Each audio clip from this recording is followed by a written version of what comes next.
மாநிலங்களவை தேர்தலில் பாமக நிறுவனர் ராமதாஸின் உதவியாளர் வேட்புமனு தாக்கல் செய்திருக்கிறார். அன்புமணிக்கு நெருக்கடி தரும் விதமாக மாநிலங்களவை தேர்தலில் போட்டியிடுவதற்காக ராமதாஸின் உதவியாளர் வேட்புமனு தாக்கல் செய்திருப்பதாக அரசியல் வட்டாரங்களில் பார்க்கப்படுகிறது. ராமதாஸின் உதவியாளர் ப. சுவாமிநாதன் வேட்புமனுவை தாக்கல் செய்திருக்கிறார். மாநிலங்களவை தேர்தலில் சுயேட்சையாக போட்டியிட ராமதாஸ் உதவியாளர் சுவாமிநாதன் வேட்புமனு தாக்கல் செய்திருக்கிறார். அதிமுக கூட்டணியில் ஒதுக்கப்பட்ட ஒரு மாநிலங்களவை இடத்தில் அன்புமணி ஏற்கனவே வேட்புமனு தாக்கல் செய்திருக்கிறார் என்பது குறிப்பிடத்தக்கது. அவருக்கு நெருக்கடி தரும் விதமாக ராமதாஸின் உதவியாளர் வேட்புமனுவை தாக்கல் செய்திருக்கிறார். பாமகவின் அதிகாரப்பூர்வ வேட்பாளராக நான் வேட்புமனு தாக்கல் செய்துள்ளேன் என்று சுவாமிநாதன் தரப்பில் இருந்து தெரிவிக்கப்பட்டிருக்கிறது. ராமதாஸ் தரப்பில் இருந்து வேட்புமனு தாக்கல் செய்திருக்கும் திரு சுவாமிநாதன் நம்மோடு இணைந்திருக்கிறார். வணக்கம் சார்.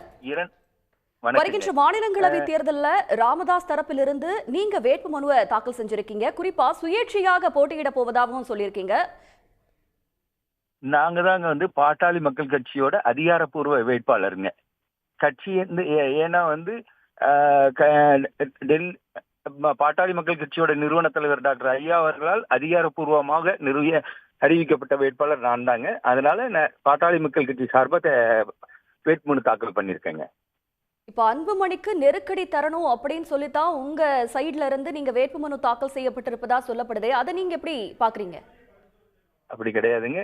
நான் கட்சியோட மருத்துவர் ஐயா கட்சியோட நிறுவனர் மற்றும் தலைவர் அவரோட உத்தரவின் பேரில் நாங்க கட்சி சார்பா பண்ணியிருக்கேன். அவ்வளவுதான் தவிர நான் யாருக்கும் நெருக்கடி கொடுக்கறதோ அதோ எதுவுமே கிடையாது. கட்சி என்ன கட்டளையிடுகிறதோ அதன்படி நான் செயல்படுகிறேங்க. இப்ப வேட்புமனுவை நீங்க தாக்கல் செய்யணும் அப்படின்னு சொன்னா 10 எம்எல்ஏக்களுடைய பரிந்துரைகள் உங்களுக்கு வேணுமே. எங்கள்கிட்ட 2 எம்எல்ஏக்கள் இருக்காங்க, அவங்களும் பண்ணியிருந்தாங்க. இது இல்லாம பண்ணியிருக்காங்க. இதெல்லாம் நீங்க நாளைக்கு பாப்பீங்க. யார் யார் பண்ணியிருக்காங்க எல்லாமே உங்களுக்கு நாளைக்கு தெரியுங்க. அப்ப 10 எம்எல்ஏக்களுடைய ஆதரவு உங்களுக்கு இருக்கு அப்படின்னு நினைக்கிறீங்களா? நீங்கள் நாளைக்கு இந்த வெப்சைட்லயும் வரும். நாளைக்கு ஸ்க்ரூட்னி பண்றப்ப யார் யார் எனக்கு பரிந்துரை பண்ணியிருக்காங்க அனைத்தும் உங்களுக்கு தெரிய வரும் மேடம். உடனுக்குடன் செய்திகளை தெரிந்து கொள்ள சன் நியூஸ் பெல் ஐகானை கிளிக் பண்ணுங்க.